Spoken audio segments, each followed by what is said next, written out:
நான் அன்றாடம் வரும் வழியில் பலதரப்பட்ட மக்களை சந்திக்கிறேன்.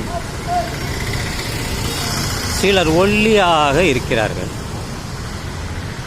சிலர் தடிமானமாக குண்டாக இருக்கிறார்கள், சிலர் வெள்ளை நிறமாக இருக்கிறார்கள், சிலர் கருப்பு நிறமாக இருக்கிறார்கள், சிலர் குள்ளமாக இருக்கிறார்கள், சிலர் உயரமாக இருக்கிறார்கள்,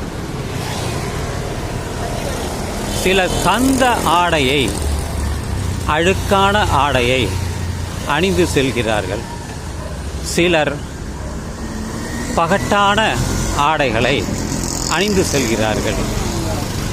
ஒவ்வொருத்தருக்கும் ஒவ்வொரு தேவையை கருதி அவர்கள் வெவ்வேறு இடங்களுக்கு பயணிக்கிறார்கள்.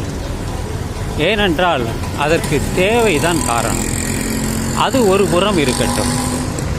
இந்த நாம் பார்க்கின்ற மக்களிடையே நாம் பார்க்கின்ற பலதரப்பட்ட மக்களை அன்றாடம் சந்திக்கிறோம்.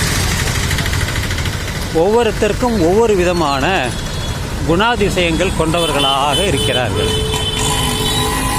ஒற்றுமையில் வேற்றுமை, வேற்றுமையில் ஒற்றுமை. அந்த வகையில் நாம்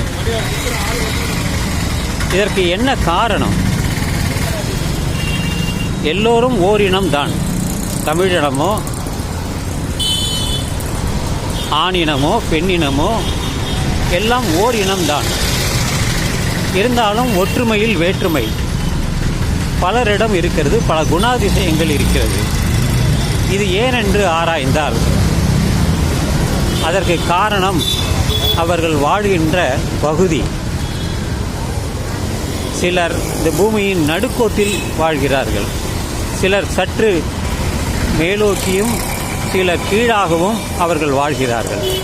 சீதோஷ்ண நிலைதான், அதுதான் அவர்களுடைய நிறத்தை மாற்றுகிறது, குணாதிசயங்களை மாற்றுகிறது, உணவு பழக்க முறைகளை மாற்றுகிறது, அந்த ஆடைகள் அணிவதிலும் மாற்றம் ஏற்படுகிறது.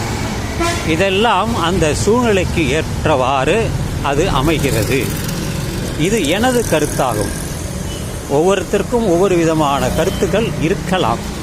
ஆனால் பொதுவாக அது இப்படித்தான் என்று என்னால் சொல்ல முடியும். ஏனென்றால் இப்படித்தான் வாழ்க்கையே இருக்கிறது.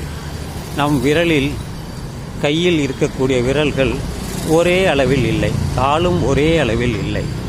உடல் ஒன்றுதான், உறுப்புகள் ஒன்றுதான், ஆனால் வித்தியாசம் இருக்கிறது.